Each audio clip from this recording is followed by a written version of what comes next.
Hello, everybody. They're slowly joining us. How are you, Molly Moo? Well, Chris O'Dowd, everything. How are you, Misha Fitzgibbon? Well, Chris, how's things? Not bad at all. Oh, good. Hello, Greetings. hello, everybody. Hi, Catherine. Welcome. Good stuff. How is all in Roscommon? Are you all in Roscommon? Hello, It's Ethel. Say again? It's sunny today. Ah, deadly. I know. We've been still getting snow here. Snow? Oh, mad snow. I'm in Toronto. We had 3 inches of snow the other day. Oh, well, to be expected in Toronto. I thought you were in LA, so I was about It's May, though. Come on, lads. Get a grip. It snowed today and I'm in Roscommon. It was mad. I'm near Longford and there was snow in Roscommon. Mad. There. Yeah. That's wild. I saw some hailstones there yesterday, all right. Yeah. So Irish. I know, isn't it mad?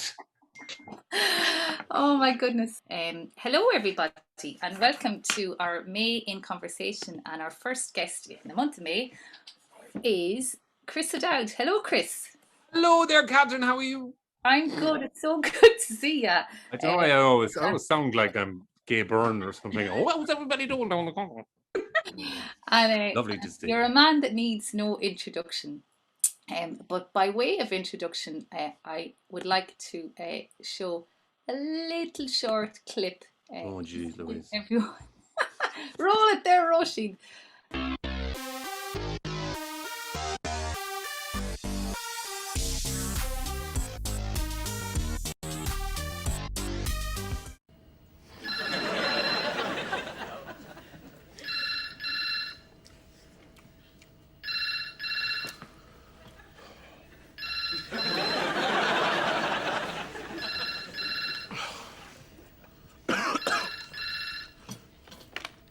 Hello, IT?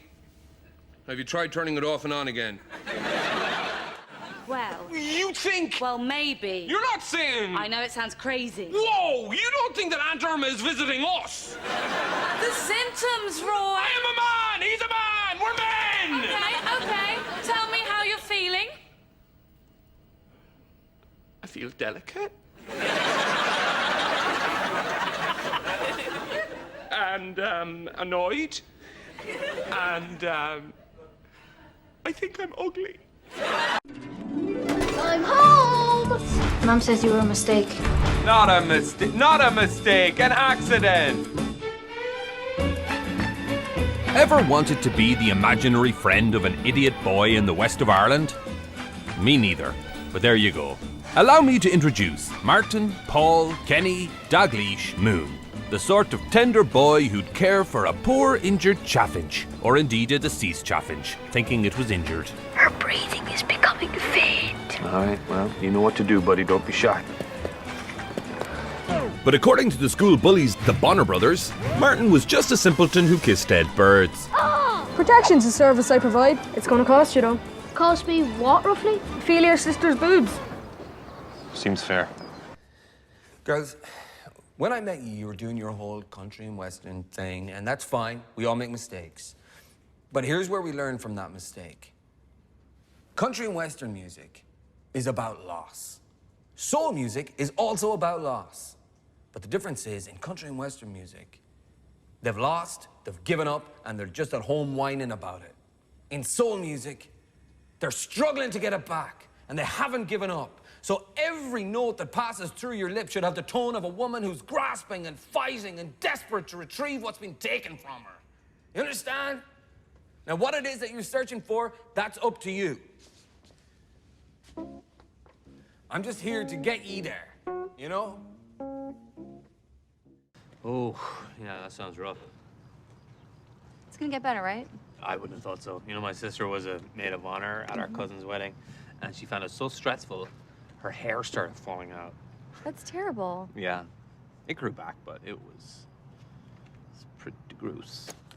Planning a wedding should be fun. You know what? If I ever had a wedding, I'd want everybody to be stress-free, you know? I'd like it to be like a carnival. Like, people win prizes for guessing the bride's weight and dunk tanks, Yeah. you know? Mm-hmm. You could have elephants, and the bride and groom can walk on a little tightrope. Okay, what you're talking about there, that's a circus wedding. Oh. It's a totally different. All right. You missed it.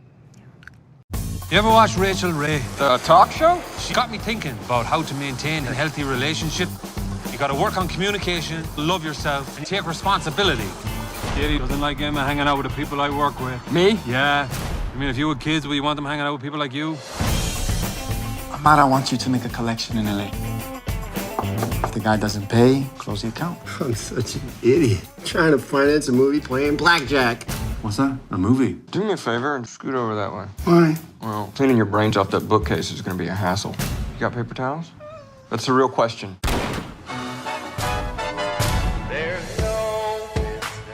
If I change my job, she might take me back. How hard can it be? You guys can make a movie with cash. 5s and 10s. Easier to spend. Marco! God. So it is a fight you want, is it? Well, you shall have your fight, but on my terms.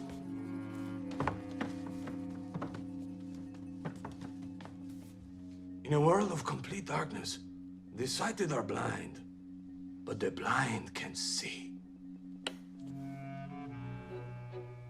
Oh, God. Welcome to my world. I am invisible. Where am I? He's good. I am a shadow with the big knife. Guys like us that works on ranches is the loneliest guys in the world. But I got you. And we got each other. He ain't much of a talker, though, is No, but he's a hella good worker, strong as a bull.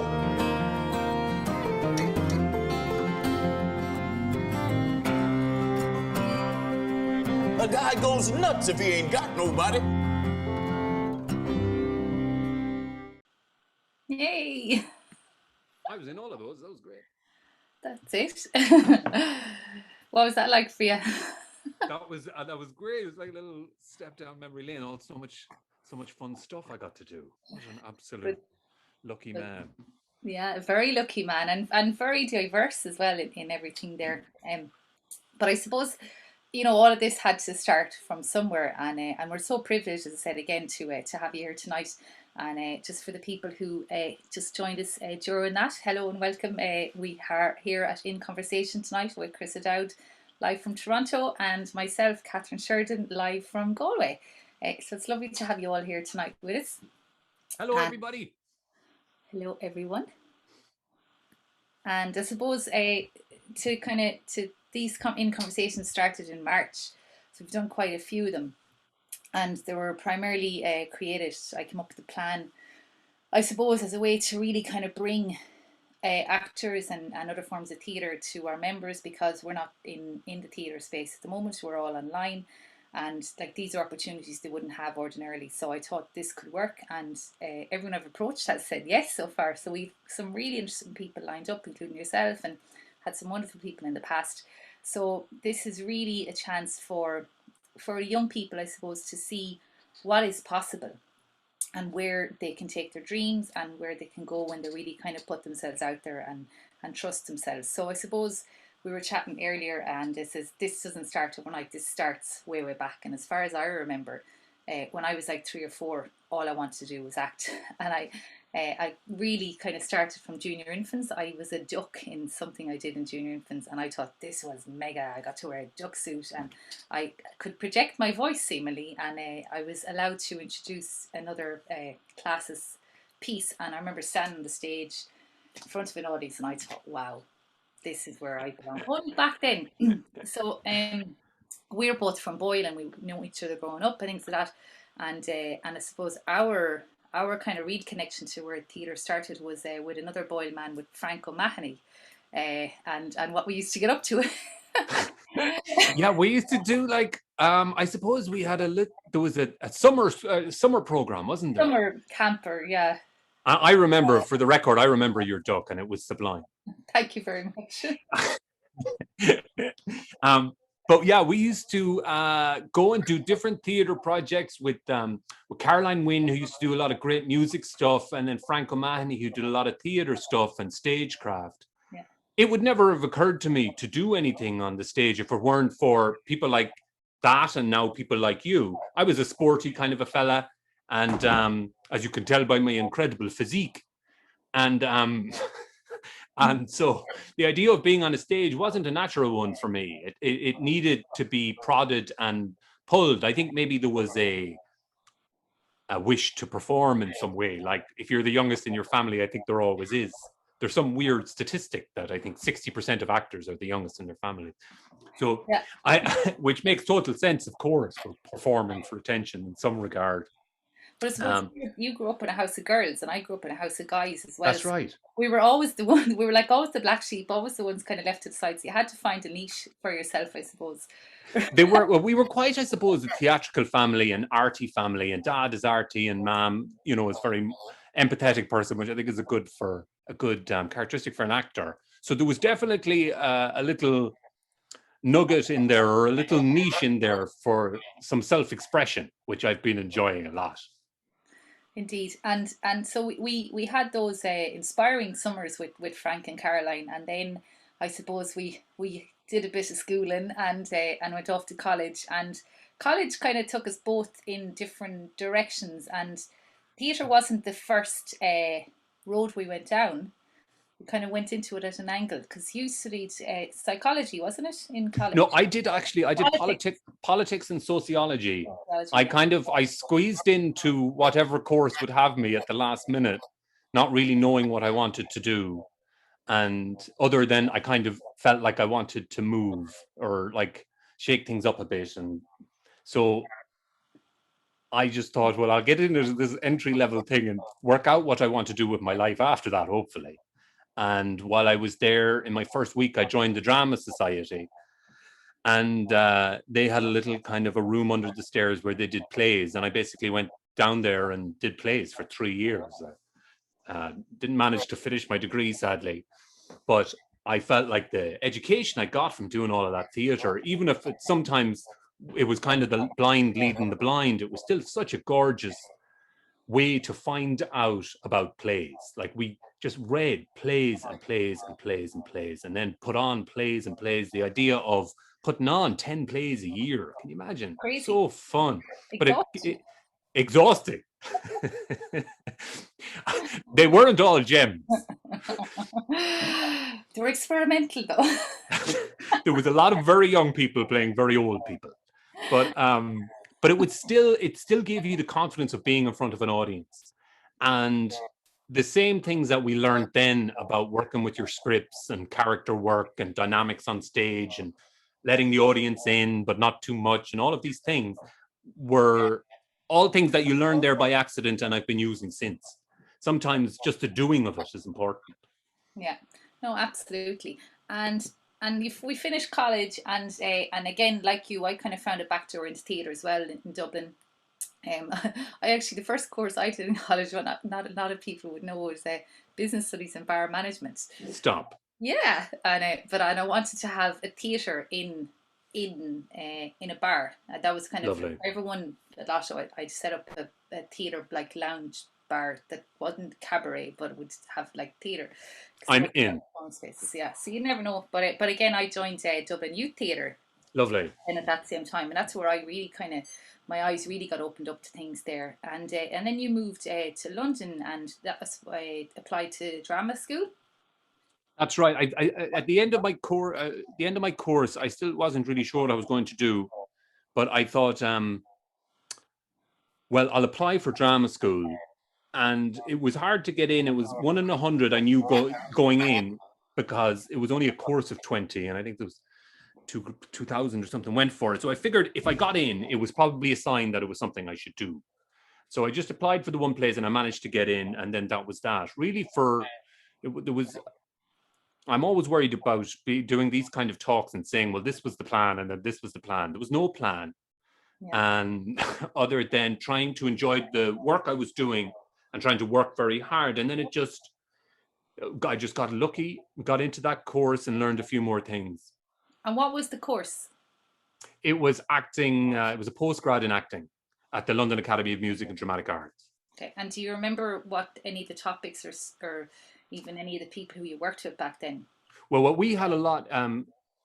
We had a lot of movement classes because it was a slightly more musical-led course than drama. So we had a lot of salsa dancing, and I was working on building sites still at the time, paying my way. So I would get up at 6 and go to work on the building site for a couple of hours and then do salsa, which felt Every builder needs to know salsa. really, well, I was a hod carrier going up and down the ladder. And I'm like, I don't know if the salsa skills are going to help me here. But we did a lot of movement, and again, a lot of stagecraft. We had a guy who was from the Lecoq School of Movement in Paris, which is such a beautiful way of learning. So we did a lot of clowning, and we did a lot of grotesques and all of these different ways of finding the extremities of characters and honing in on very specific problems or weaknesses or strengths that they have, and then kind of flourishing them, which is kind of what clowning is and grotesque. So I loved all of that. I loved all the slightly sideways, more artistic view of creating a character. And I felt like they were great at doing that. I found drama school a bit of a struggle in many ways, because I felt like maybe I was homesick or I felt out of my depth initially, and it took me a minute, but once I got into it, I enjoyed it. Yeah, you really, it just becomes like another world, really, doesn't it? And when you feel you find your place in it, it can be such a joyful experience. And that's right. You nearly just have to, let go and nearly, release yourself to it in some ways without sounding too far. No, I think that's exactly right. And I think that's something that sometimes I struggle with a bit too. I can be a little bit too practical or something, and maybe don't give myself over to the beauty of the form as much as I should, and get kind of wound into. And I used to love all of that. I felt like sometimes you get hardened over time and you lose the joy in your heart for it, and because you're thinking about the end game, like you want the final product. It's particularly when you become a creator. When I started making shows, you start thinking about the audience more than you should, and that can be a little bit unprogressive, I suppose, from an artistic point of view when you're going into something. This probably sounds kind of like mush, but it is a little bit daunting when you realize that everything you do is going to have a lot of opinions about it. Yeah. So that can slightly change your effect when you go in at the start. Yeah, I suppose that kind of comes to looking at kind of how you approach work, which was something I had to kind of to look at. To talk about. It leads us nicely to that. Like, obviously every project is different, and every play or movie or TV series is different. But how you approach them all has a different result, I suppose. And I suppose, what would you say? How would you approach? We'll say Mice and Men, the really great theatre piece that you did. Thanks. So how would you approach that performance? Because that was a really, really different type of performance than anything you would have done before. Am I right in saying? Yeah, and I think it's like you said, my process really changes from role to role depending on how far the character is from me.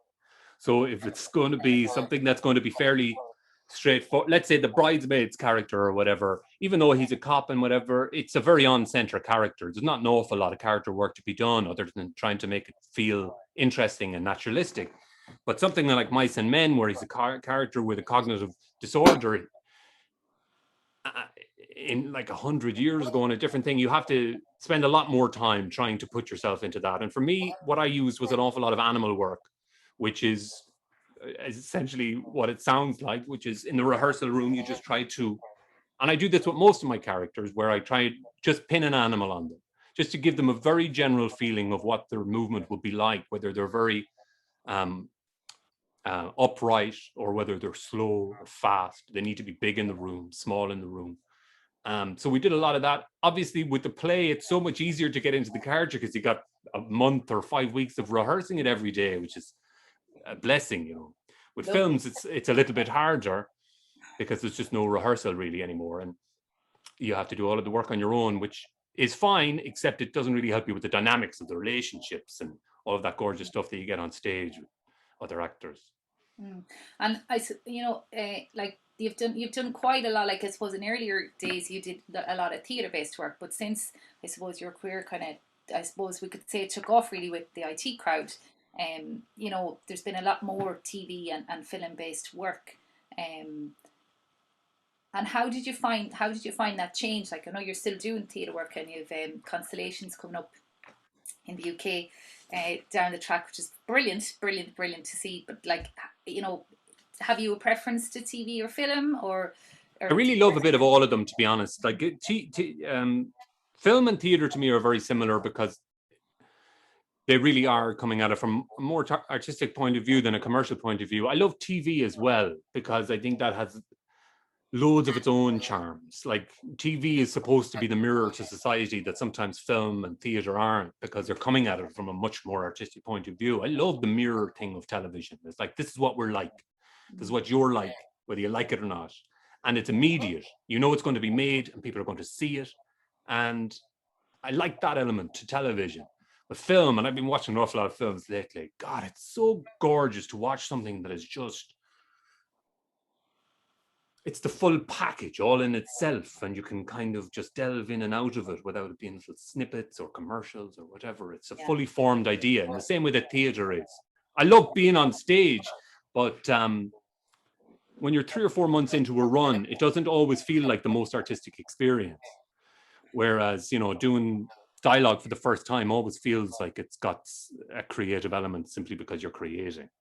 Yeah, and I suppose that one of the big differences as well with theatre versus TV and film is, you know, you do your take, your scene, and you might have to do it a couple of times for different setups and cameras, and the director might want to change something or whatnot, or you fluff up a line. You might have got your lines wrong a lot. You fluff up a line, or you do to get the fit of or whatever it may be. And you might have walked into the furniture, Catherine. A whole lot of things. I did that earlier. So like, you know, it's so different, you know, and I've worked in all forms of it as well, but you do it and then it's done, and then you go on to the next slate and you've got your book of lines and off you go. But I suppose with theatre, as you said, you know, you could be, you know, working on the same piece, especially on the West End or in the States, for months on end. So how do you kind of keep that same energy and vigor, and, you know, and bring that kind of fresh newness to a role, because you've got a new audience in there every day, and you've got to give it 100% every night, whether you feel like it or not. You know, they've come to pay their book, and tickets in cheap in the West End. No, but I mean, that is the key. The key is the audience. Like, they're your giant iPhone charger that you walk out onto the stage and you just soak up with this energy. And I never feel like, oh, I have to give them their money's worth. I'm like, thank God they're here. Or, you know, art doesn't happen in a vacuum. And this kind of beautiful setting that you kind of walk out and you're about to, especially if it's a show that you like. I've done plenty of plays where I'm like, this is only okay, lads. And sometimes you're looking at them. But if you're on a show like that of Mice and Men show was great, and it was a sold out show, and you kind of know that there's a good chance they're going to enjoy it. So it's so exciting because you're looking out going, oh, give me some energy, lads. I'm about to give you such a great time. And so it's like that. I've never, it doesn't feel sometimes like a creating experience in the same way that doing a new role does, but it's still gorgeous. It's like doing stand-up, I suppose, in a lot of ways, where it's like, it's the same old jokes, but it's new people. Yeah. So it's a new energy. Yeah, and it's facilitation is very similar, because, you know, I drama facilitation is one of the key things that I do, and been doing it for 20 odd years, and I do a huge amount of work with schools, you know, and you might design, you know, I always do, because I like creating new material and getting inspired, and you're just constantly coming up with material ideas, but you could repeat the same workshop 20 times to a group, different groups of people, but it'll have different outcomes, you know, all the time, you know, which is lovely. And, you know, there has to be that element to something, you know, for you, and for when you're on a stage, I suppose, you know, you're feeding that energy from the other cast and from the audience. You feel that energy from the audience as well. And I suppose then that, you know, in contrast to that, then film is slightly different, because you might be on this big billboard with a huge amount of actors, but you might actually meet half of them, or you mightn't be in the same scenes, or, you know, and especially I suppose then when you look at animated things you might be involved in, and you're just in a room recording your voice, you know, then like, what's that experience like? It's very strange. I'm in Toronto now, but I do a voice on a couple of cartoons for Netflix, and I haven't met any of them. It's very odd doing all of these voices with people, and it's like, I don't know, I haven't met any of these people. And then the thing is out, I'm doing a job now with an actor who's like the main role in the job, and I know I'm never going to meet him. And it's an odd sensation. It's a much less collaborative experience than theatre, for sure. It's got its own charms, but you do miss the ensemble, like a proper feeling of an ensemble, even when a show goes badly. Is, you know, it's got its own beautiful energy, doesn't it?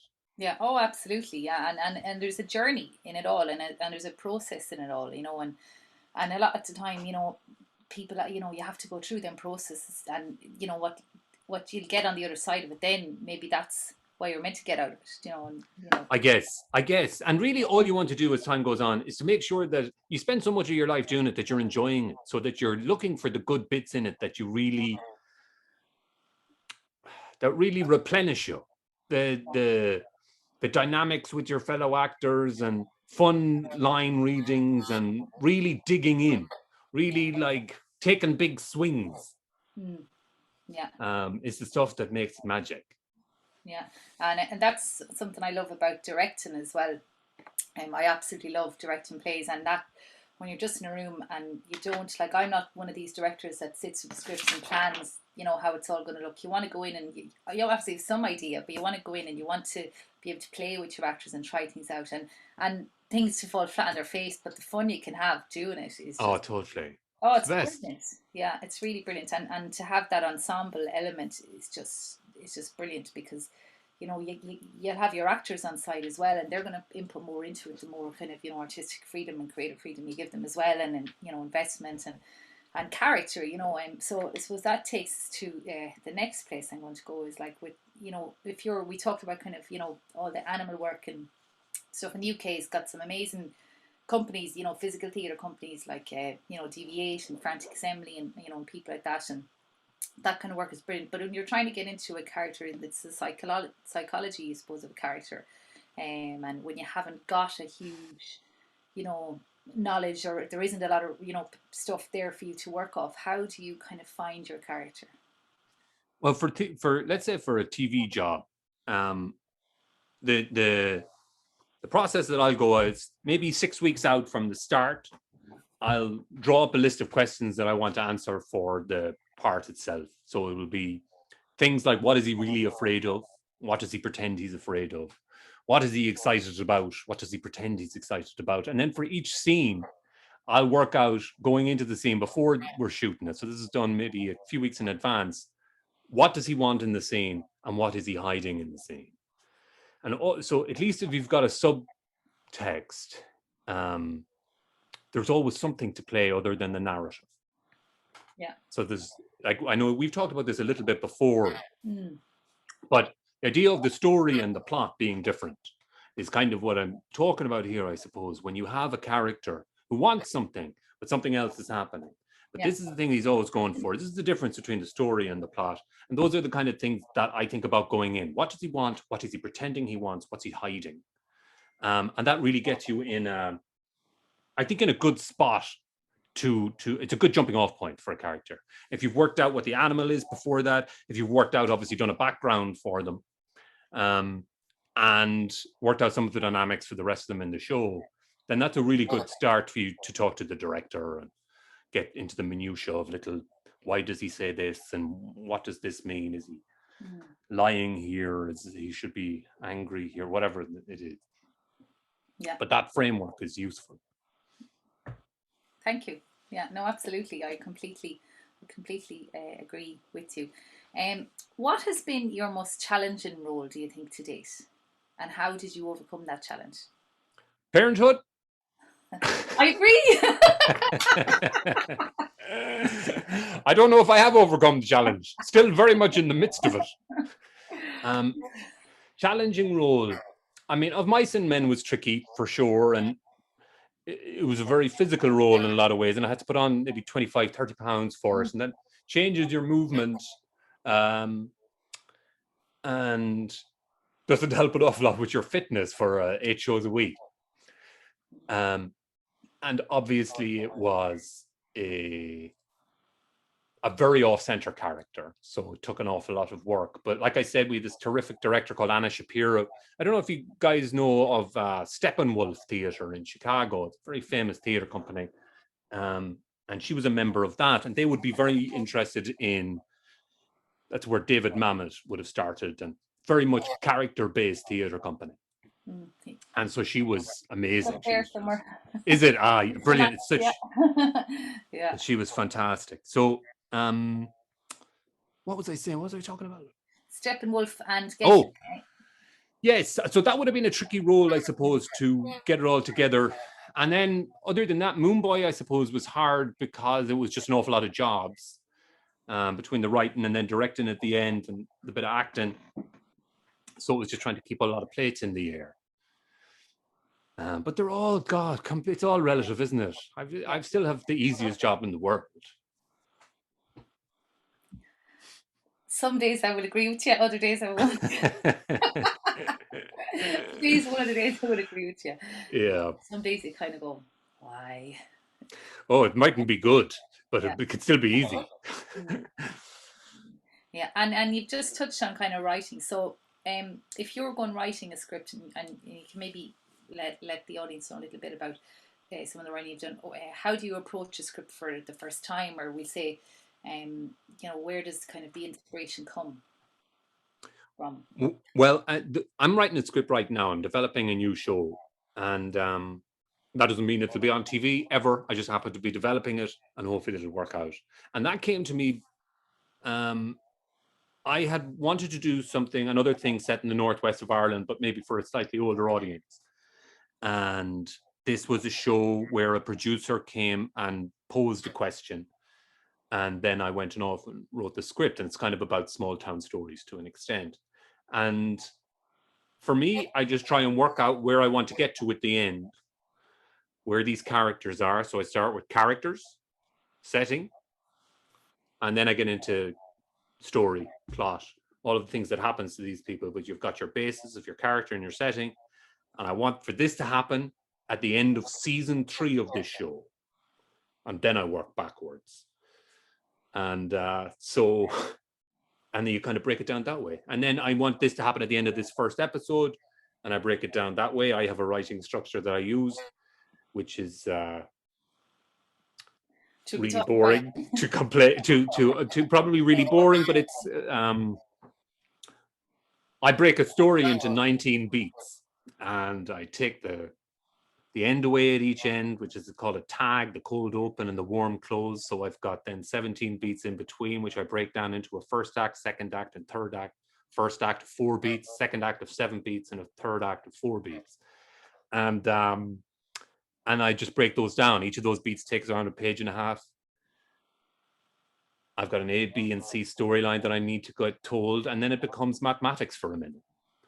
And it's about page count, and then I break everything up, and then it becomes artistic again, and I realize, okay, well, I need to... Strangely, like Dawn, my wife, is a writer, and she's a novelist, and like half of her... I suppose the tricky part of her job is getting all of this stuff down. It's just like so daunting, this empty page that suddenly you're going to need like 80,000 words on it by the time you're finished. And the job of a screenwriter is almost the entire opposite, which is how do we make this as short as possible? Yeah. Or succinct, I mean. There's an old quote by, I think it was Samuel Pepys. He said he used to be a letter writer, and he would have these vast correspondences with his friends.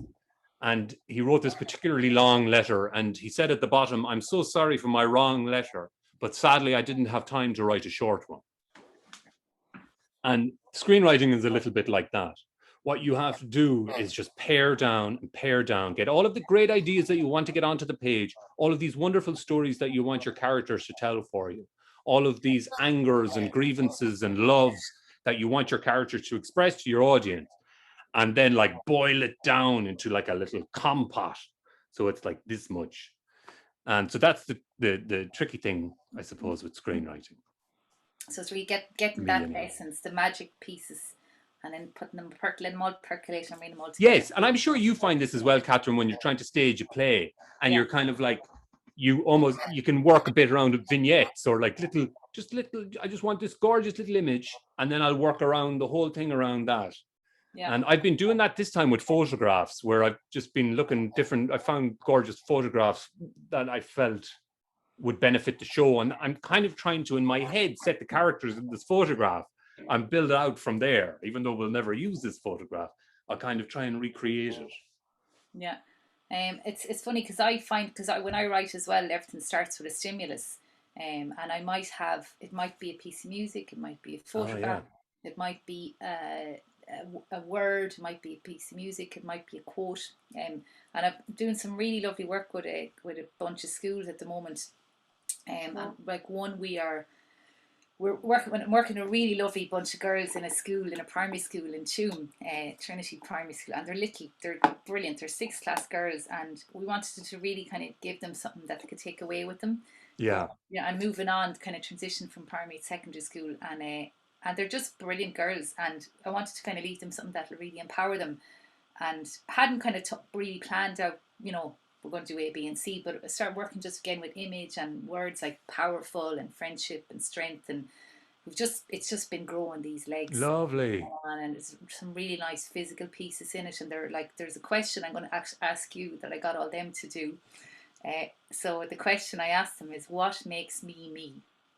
And they all went off and wrote these amazing things, and it just really touched my heart. And now we're taking it now into another direction, and it's just wonderful, and it's just such a lovely relationship. And I'm actually doing it all remotely and working with the teacher, and she's so hands-on with them as well. It's brilliant. Oh, that sounds class, Catherine. They're really getting some out. But then there's another school as well, and we're working, and they wanted to work with the famine.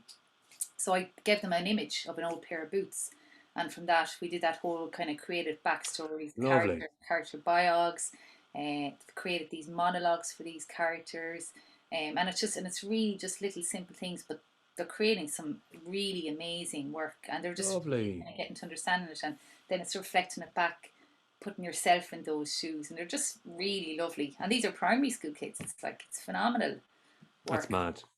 That's mad. And they're from Galway. Yeah, why not? As for my YouTube, they're from Roscommon.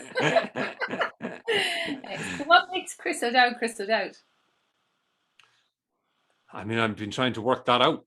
I don't know really. I don't know what is it that makes me. Jeez Louise. I don't know. It's too much. It's too much of a question. I'm tall. I didn't have that one on the list, sure I didn't. I wonder if it's something. I think that there's a little bit of a mix of both of my parents in there for sure, which is my mother, who's a psychotherapist and would be a very empathetic person. My father, who's a grafter and an artist, and I feel like I've got little bits of those, and then I'm the youngest, so I needed to be funny. And there isn't an awful lot more to it than that. Loads of things that I'm terrible at, and I found a few things that I'm good at, and I am absolutely flogging them to death. No, you're not flogging it. You're doing amazing. You should be very proud of yourself. Just to point out to people, if anyone has any questions, if you want to stick them in the chat box, we will try to get to some of them. Actually, I don't see the chat box today. Hello, everybody. Hello, Claire Raftery. Hello, Katie and Emma. Hello.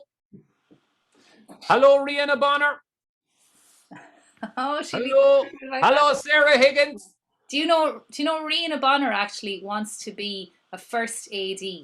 Oh, good for you, Rihanna. That's a great job. Yeah. Can you tell? Are you very responsible?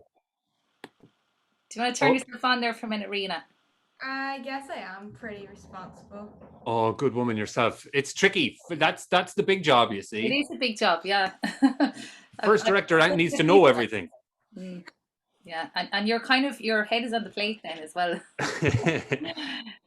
But yeah, so. Oh, good luck to you, Rena. That's a great job to get if you can. It is. It takes a really good head and lots of organisation and time management. Yes. So, but it's a really good job. So if anyone has any questions, you can pop them in the chat box for us. Hello, Saoirse Galuli. Sorry, Catherine, I have to go now. Okay, thanks. All right, bye. Bye. We'll see you Saturday. How are you, Noel? How are you, Alma? How are you, Etna? How are you, Holly, Ruth, Donata, Ben, Lucy? How are you, Miriam? Good man. We got them all. I think so. Good. Who inspires you, Chris? You know what I've been so inspired by lately is, particularly on the comedy side, is watching all of these young people grafting away while they've got no audiences and trying to create content for an audience online. I have found so inspiring. There's a few guys making sketches and putting little pieces of plays together and putting them online. I find all of that. I don't know if I would have had the gumption to do it when I was young. So when I see other people grafting so hard, I find it very impressive. Okay, good stuff. Molly Mew had a couple of questions for us that she emailed in. Molly, would you like to ask them to Chris? Now you're doing memory games on me, Catherine. Will I call it out because I have them here? Yeah, go ahead. Okay, so she wants to know, do you have any coping mechanisms for the lull between jobs? Like, for example, how to deal with post-show blues? God, that's a good one. I don't know if I do. I think I'd say I eat quite a lot. Try and watch loads of movies. Usually what I find, I don't know if you find this when you're finishing a play, if it's been on the road for a bit and you want to, I find that I always get sick just before I finish a job. Like my body is just like, oh no, you're exhausted and we've let you be okay for a while and now you're getting sick. It's a really common thing in the film industry as well. It's like, always happens. It's like, and it's so impressive that your body can go, I'm going to keep you together until the very end. But then it's like, yeah, completely. Every single time. Yeah. But other than that, in terms of just keep reading and writing, and I suppose what would be useful is to write down all the stuff that you found useful from the job you've just finished. I can't say I've ever done it, but I can't say it would hurt. Yeah, yeah. No, I actually, I don't. I think you try and rest. You try and get back into a routine is the big thing, and get back to eating healthy and seeing people and and getting to all the things you left on the to-do list before you were so busy. That's right. I think realistically, it's all the practical stuff, isn't it? It is really, yeah. There isn't really anything kind of else really you can kind of put with it. And there was another question that I thought was quite interesting that Molly had, which was, what are some of your key rules for writing comedy, particularly with young audiences or younger audiences? Well, let's say for the only time I've really done it for a younger audience is with the Moon Boy stuff, and we did maybe 3 books of that and then 3 seasons of it. And I just wanted to write jokes that I always thought that Martin would get. I wanted the audience to be older when we could, so like families could watch it together. That was really what I wanted, is just for families to have a fun show set where I'm from. So I didn't have a rule other than I wanted David to find all of the jokes funny and for them not to go above his head, you know, and he was very smart anyway, so nothing went above his head. But the idea that I want the character to get the show. Other than that, is there anything? I don't have any specific rules other than trying not to punch down or make fun of people too much, other than like, you know, normal kind of a family way, and to try and end happily, I suppose. Okay. Ending happily. I do, like, a lot of comedy I know has become quite dark, but I'm a big man for a joke. I just like, I like my comedy to be relatively warm.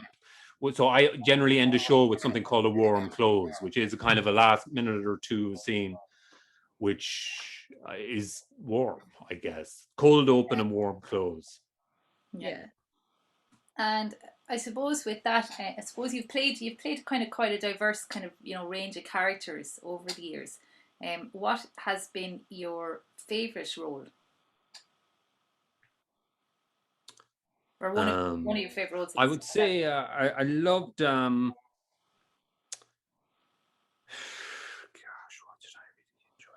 I loved all of them really. It's a good time on all of them. I liked doing Moonboy a lot, and I liked doing the IT Crowd a lot, and I loved doing the play. Bridesmaids was fun. I love the Get Shorty thing because I never get to be a hard man, so that was fun. Yeah, But my favorite job is always the next job. Yeah, so you're always only as good as your next job as well. I can barely remember any of them. Literally, all I'm thinking about all the time is what the next job is. Yeah, Get Shorty was wow. Get Shorty really blew us away here in Galway. We absolutely loved it, and it was something. It was a very different type of role than anything I'd ever seen you in before, and for me and my husband watching it, there was just something really raw and meaty and just it was such an amazing role for you, and it was so different, and I just think you really nailed it. Thanks, Coach. A whole other level and dimension and depth to it, and it was such a different character to play. And you know, it had a couple of seasons, and there's another season coming, isn't there? Yeah, we've done what, three and a half now, I think. And I can't wait to see it. Can you tell us a little bit about that?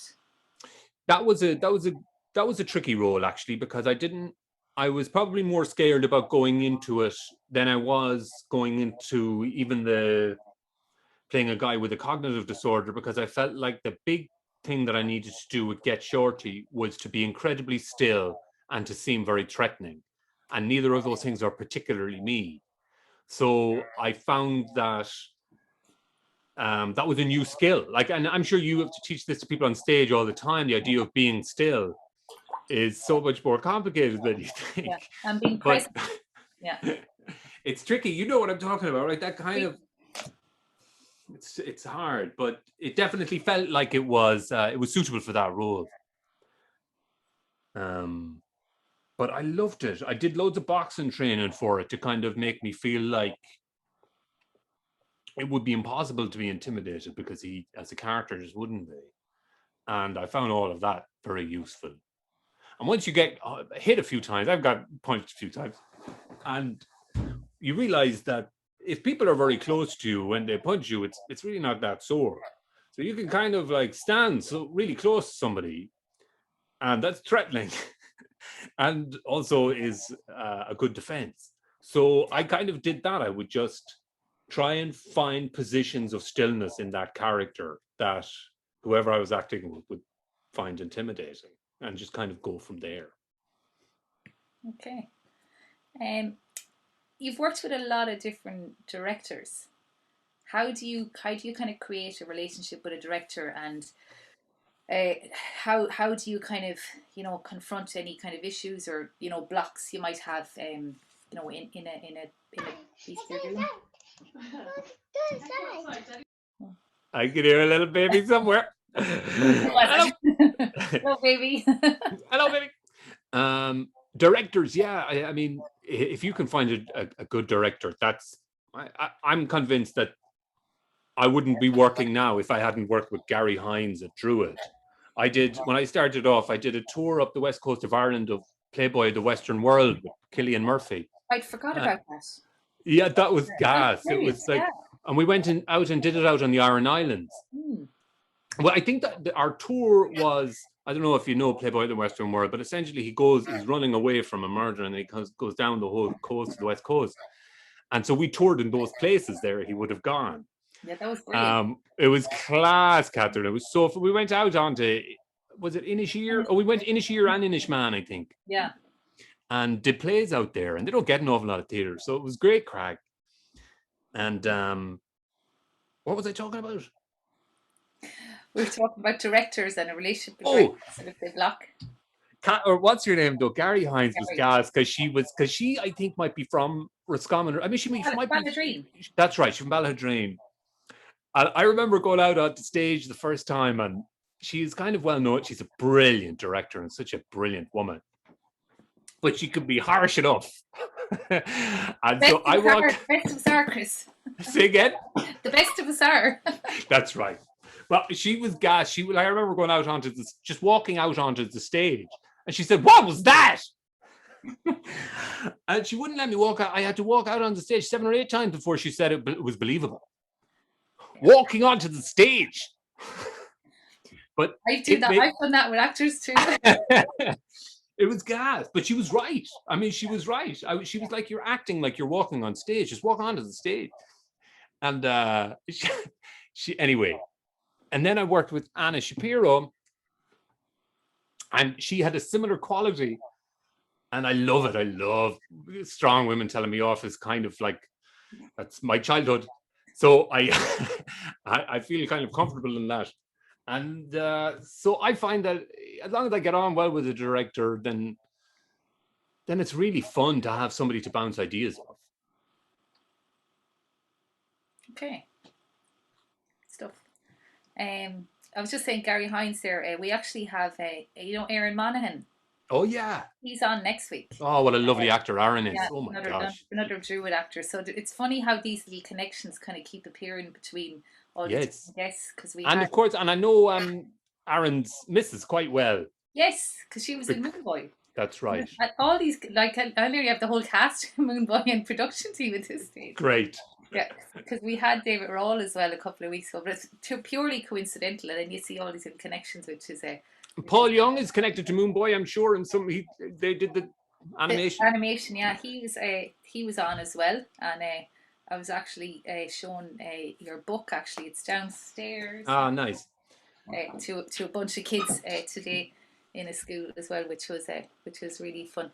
If you weren't involved in film and theatre, what would you be doing? You're probably going to say like Roscommon GAA. I would be the Roscommon GAA manager at the stage. Still trying to give myself 10 minutes at the end of the match. I don't know what I'd be doing really. I'd probably be running a bar or dancing. A lot of ballet. You don't see it a lot. Big, tall lads dancing. So I probably would have gone into that market. Okay. Interesting, because you answered that like just so easy off the top of your head, because that's a question I ask myself all the time, and I find it really challenging to answer. If I go, you can't do anything that's related to the arts. Yeah. If I to answer it and it's nothing that's related to the arts, if you try and answer it, then I find it's like impossible to answer. I know but I feel like the thing that I've been good at is being fairly adaptable. So I would imagine that if I didn't get this job, I would be, I don't know, somewhere on the other side of the world fixing boats or something. Not too late. Not too late, yeah. Maybe it's a nice retirement project. Do you know what? It hadn't occurred to me. Now all I want to do is go fixing boats on the other side of the world. You just want to travel and not be working like the rest of us. I know, that's it. That's what we all want, just out, run free. Other than that, I don't know, what would you do? Dancing was one of the things I said, but I didn't go writing, but I do that. See, it always comes back to dancing or making things. Like I like kind of set design and things like that as well. But maybe a teacher, but I don't know. I could see it. But I really don't. I maybe something to do with traveling.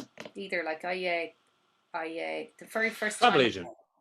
No, more like maybe like a travel explorer. I'm fascinated with like the Amazon and tribes and that. So I'd still love to kind of go to like all them like Amazon tribes and out to Peru and Brilliant.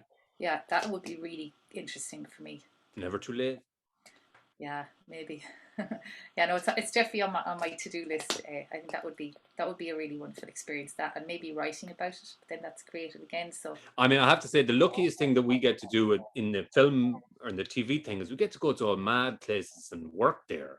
We've got to film in Vietnam and film in Rajasthan and northern India and New South Wales and Australia and all these kind of mad places. New Mexico, living in. We've been it's a great job if you love traveling. Yeah. It's hard to find a balance though as well sometimes. Like, how do you line up, like, so you get offered, the film and you're working on it, but then something else comes in you really want to do, is there flexibility kind of, with, I suppose with your agent and with kind of, production houses who want you for things to negotiate kind of time frames and stuff? Well, I suppose, you're just count yourself so lucky that you're working that you want to try and do it as much as you can because it can all go away so easily. But then when you have a family, of course, How are you, Etna? When you have a family, of course, then you feel very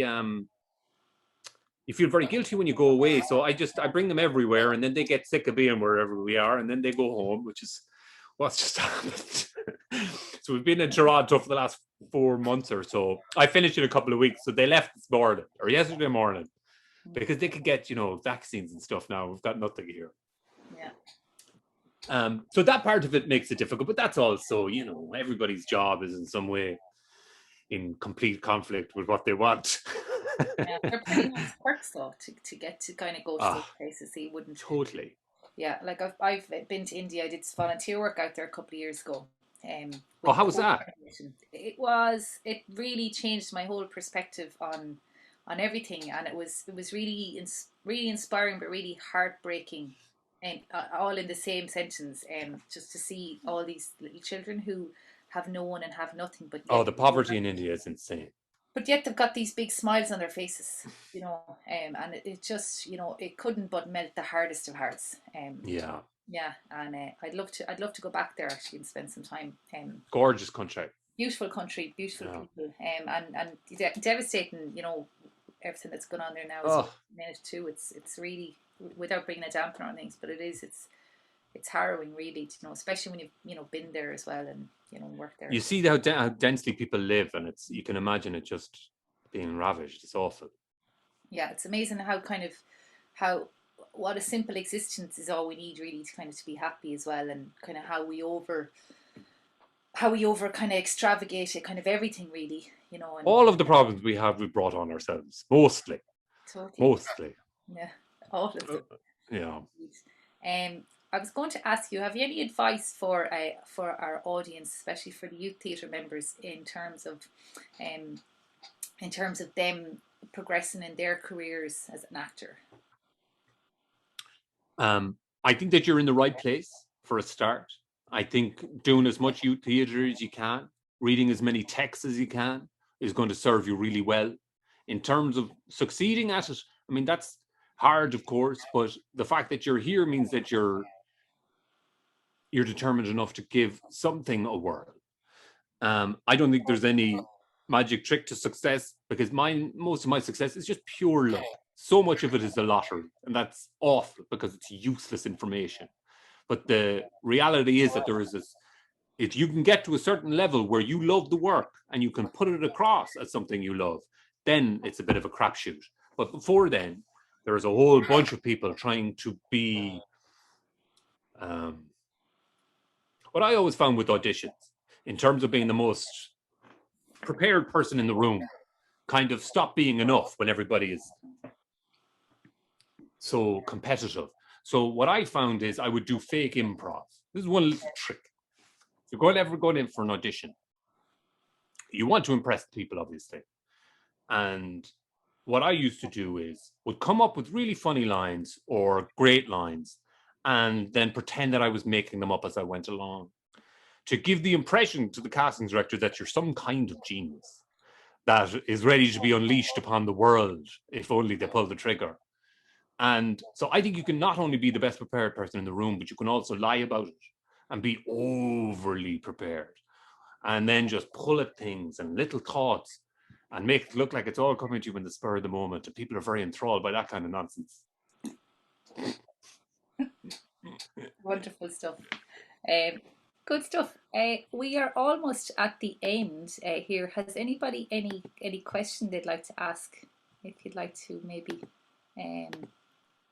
unmute yourself or give us a wave. Anyone have a question? Oh, Katie or Emma? Yeah, you can unmute yourself there.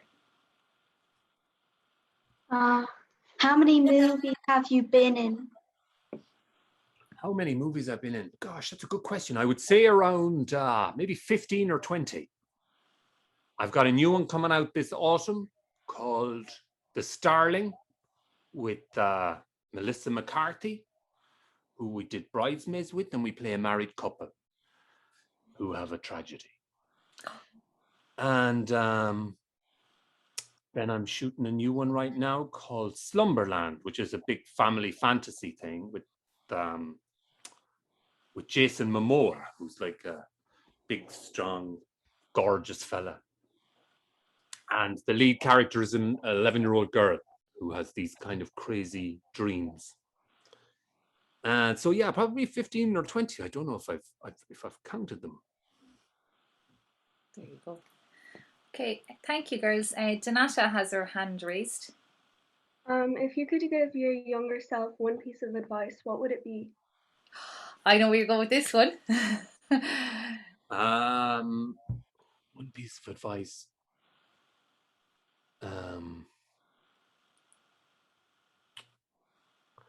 I mean, I don't know if mine would be necessarily a creative piece of advice, but I would say try and establish contacts with all of the people that you love and maintain them over time. Otherwise, they disappear very quickly. Just get used to texting your friends and your parents and your aunties and your whatever. Just do it all the time, and then you just get used to it. And in terms of a creative thing, what would be a great piece of advice to give to somebody when I was younger? Take time. Yes, I think that's right. I think take time. I was just thinking, be patient. My biggest problem is I'm just very impatient. Push hard, but push well. I feel like sometimes I can be a bit of like a walrus, just kind of ambling into a grocery store or something. But yeah, be patient and find something that you love and go at it with gusto. Yeah. Thank you, Chris. Saoirse. What do you miss the most about Ireland when you're away for such a long time? Saoirse, I miss so much of it. I genuinely do. And I've been away for a good bit this time. I've been away during the pandemic. It's been so weird. I was worried about my mom and dad and my sister and all of. So I miss all of that. I miss a good pint, and I miss potatoes and red lemonade and the Sunday game. Good stuff. Lovely. Ben and Lucy had their hand up, but How are you, Ben and Lucy? Can't see them. Hi. I can see them. Yeah. What age were you when you had your first acting job? My first paid job would have been after I left drama school, and I would have been around 22, 23. But I think my first acting role would have been around when Catherine and I would have been around 10, 11. Yeah, 10, I'd say as well, yeah. I think it was, I played Prince Charming, and I had to kiss Marla Camden. I had to sing a song, and it was where was it? It was in the Royal, not in the Royal Hotel. What was the hotel? I think they knocked it. It was the Royal. Michael Martin's Hotel. The Lockheed. I worked. It was called the Lockheed. You did. That's right. Yeah. You did. In the Lockheed Forest Park Hotel. Yeah. It was in the disco part. Yeah. Yeah, the function room. The function room. I think it was a club. Anyway, yeah. Parker's. That's it. Yes. So that would have been the first one, and then we did Grease on stage with the girls' school. And Joseph and the Technicolor Dreamcoat and yes, that's right, Joseph. Yes. Joseph. And the match. Do you remember the matched up man? A matched up. That's right. And was your uncle Joseph? Yes. That's right. God, I remember that. That's gas. Yeah, Frank O'Mahony's a lot handsomer. I know he does. God bless him. Fair play. Emma and Katie. While you were acting, did you ever have to learn the splits? Did I ever have to learn? Well, you know what I had to do once, Katie and Emma. Which one are you, Katie? Which is in the pink? I'm Emma. How are you, Emma? What I've had to learn a few things for different roles. Once I had to do a movie about salsa, and I had to kick my foot above my head. And that might have been the closest to the splits that I got. It was not graceful, Emma, not even slightly. And another thing I had to do, the most fun thing I had to do was I had to learn how to horse ride. I didn't know how to horse ride. In this movie called Gulliver's Travels. And I played this Baddie and Jack Black is Gulliver.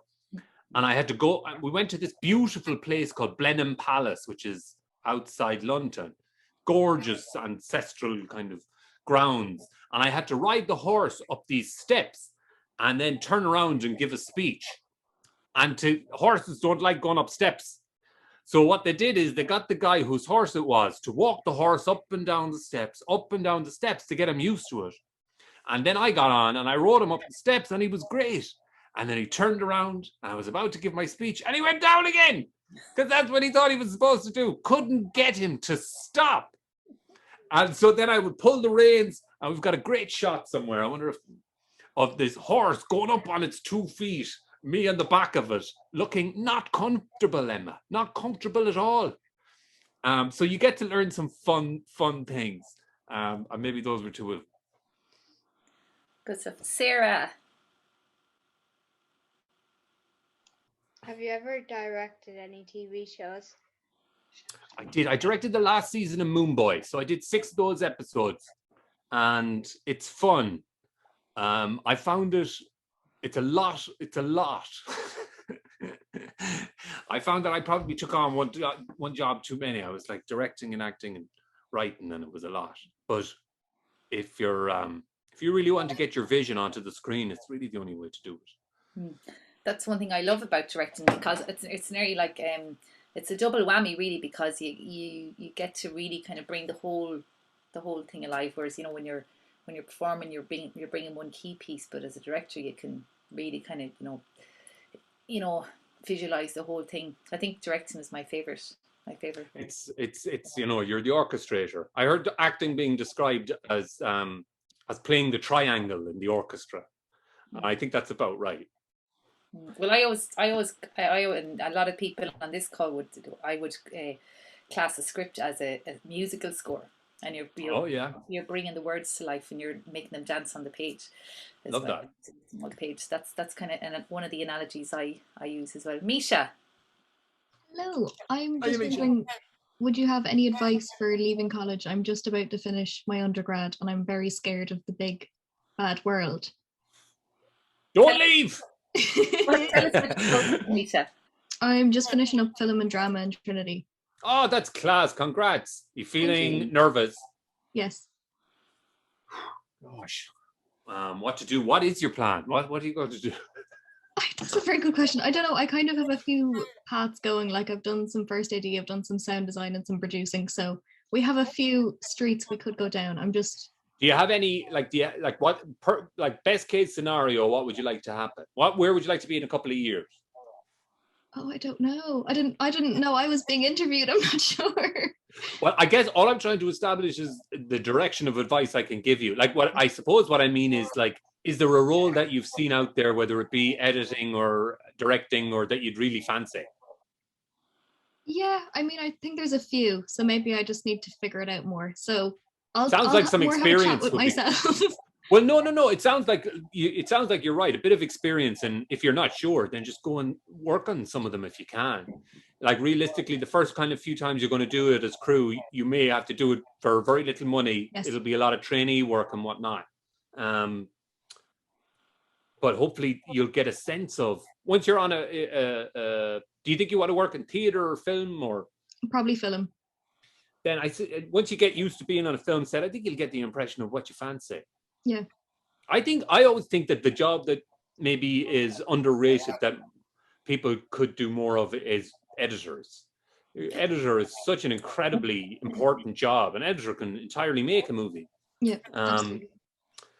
So if I was going back again, I'd probably be interested. Misha actually edited, that clip we showed at the start today? You did, it was great, Misha, well done. That's better than my show reel.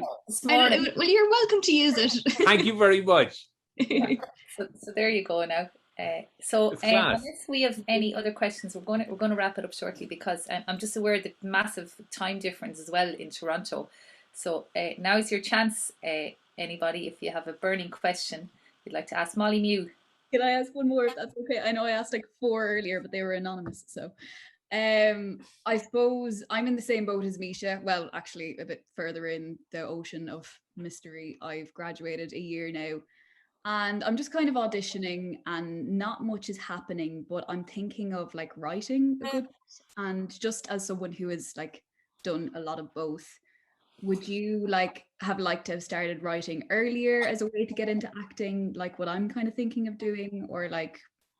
I think you're on the right track, Molly. I think get writing as soon as you can, even if nothing comes of it. I think it really opens your perspective to everything else, and maybe something will come of it, and you will, of course, improve as time goes on. I was writing the whole time, but I wasn't even really trying to get it produced. I think I just remember enjoying the process of it, and then I got, I suppose, a couple of lucky breaks and got some acting work.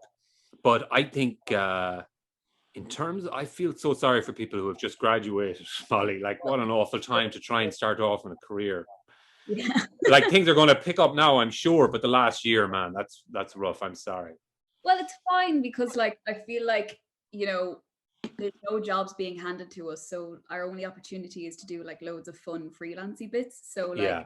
I'm finding, like, I just finished a show in Galway Theatre Festival, and Great. it was like the epitome of community theatre. You know, we're all just really do our best and just really try and adapt to this new world, and it brought such a sense of community to the whole thing. So yeah, it's not too bad, you know. But in terms of trying to try and find a path out of this pandemic and stuff, I don't know how useful. Like, that's so hard. Like, it feels like you know what you're doing and you're already going down all the right avenues. And I only hope that things open up a little bit. And it feels like now there just needs to be more opportunities. Yeah. It's definitely an opportunity to have time. Like, we talked about a lot about taking time and being present, and now is an ideal opportunity to take time to write. Says me, who has been wanting to write a theatre book for the last 2 years and haven't had a minute to sit and write. Yes. But it's there, and it's literally 90% of it is in my head and down on paper. But it's about, for me, it's about finding time. But for you guys who have time, it's something you should really kind of, you know, grasp with both hands. And one more thing on that that I should have said the last time. The most valuable thing that you've got now, Molly, is all of the people that are in this group with you. Like, these are all potential collaborators that you can kick ideas around with all the time. And you should be. This is what the good stuff is going to come out of, is you talking through ideas, whether it's with Catherine or with the rest of your peers, about, will this work? And maybe Michelle will be like, that's a really cool idea, we should shoot it. Even if it's like a 2-minute idea for a thing. And you can shoot the thing on your phone and Misha can put it together, and I've got an idea for this thing. Just get stuff done, because it's through the doing of it that you'll learn. Talking about doing it, you learn nothing. Yeah. Deadly. Thank you. Couldn't have said it better myself. They might actually listen now when it's you that says it. I haven't only been preaching that for the last 20 years. Oh, look, I don't know if I'd be good at doing it myself. Like I said earlier on, like the amount of graft that you seem to be able to do now, or need to do, and that it's a different skill set, I think, that maybe I would have had. So I doff my cap. Hey, how's it going, young fella? This young fella is just in the door from athletics and... He has a sweet in the mouth already. And hurling. Say hurling. Hi. Oh, that's right. You're in Galway now. You've hurling. Say hello. Hello. How are you? You're gorgeous. Did you have a good evening? Yeah. Yeah. I'll be finished in a couple of minutes, all right? Do you want to go down and watch TV? Why is that so bright? So I can be seen. Where's the remote? Good question. I'll be down in 5 minutes. Doesn't she look well, though? That you're supposed to say, Mom, you look great. No. Too late. No. We've lost him. We've lost him, Coach. No, he's gone. He's got sweeties now. We've lost him. Surely they only play by the Western world. I'm just going to say it. Good. So there's 2 little quick thingies we're going to wrap up with before we finish. So Donata asked a question earlier on about what advice you'd give to your younger self, and I was kind of going, there's a reason behind that, is because I actually tasked our guys with a writing challenge. Great. So Crinún and Og is coming up in a couple of weeks here in Ireland, and it's like the national kind of day for celebrating kind of arts and youth creativity, and it takes place all over the country, and it's supported with Creative Ireland and all the different local authorities, and we created a really nice 10 monologues last year where past members, including some of the guys here and current members, past members wrote monologues and current members then recorded and performed them. And they had a completely blank canvas, and I mentored them along the way, and we created this really beautiful work, and it was all put together and it's online. So we're doing something similar this year. However, this time round, the monologue is going to be in the form of either a diary entry or a letter to your grown-up self, if you're a young person, and you're to imagine kind of you're that age, and you're writing like maybe some encouraging or positive kind of advice to give to that person. So it could outline kind of, you know, hopes, dreams, fears, thoughts. Well, you know what I did? I actually weirdly did a letter to my younger self recently. For something. What was that for? Oh, the big issue. You know, the homeless newspaper. Yes. They do a feature called A Letter to Your Younger Self. So I wrote one. Shall I read it out? I would love it. All right, where is it? Here we go. Oh gosh. A letter to my younger self. Greetings, pelican, you lanky string of pale jelly. It seems almost churlish to offer you advice, knowing how rubbish you are at taking it, but I shall endeavour nonetheless to enlighten you with experience. Life shall move pretty fast from now on, so take a breath while you can. You'll leave home next year, and over the next 20-odd years, you'll call a few places home. But Dorothy wasn't wrong. There's simply no place like home. So stick it out. In the next 5 years, you'll walk your sister down the aisle, you'll sleep in a train station on the Turkish border, and briefly run an Irish bar in Paris. All of these things happen because you always said yes. So maybe keep doing that. If there are a few no's that you may be helped by, I'd suggest maybe don't get your eyebrow pierced in Bangkok. It'll get infected. Don't try the street food in Delhi. It won't be the last you see of it. Be careful crossing the road in Vietnam. Those motorbikes are not messing around. Enjoy feeling like the underdog. That sensation will be joyous but short-lived. You live in a place where the average person you meet has a sharper joke and a better song than in any place you'll go thereafter. So enjoy it. It's okay that you have no idea what you want to do with your life. Try your best to be honest with people. And remember that being nice and kind are very different, and one is infinitely more important than the other.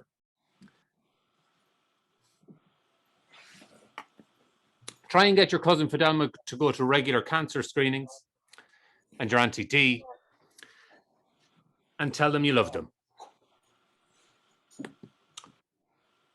Your nose will never quite grow into your face as you'd hoped, but fortunately your appearance will offer up many other odd features to divert the ridicule.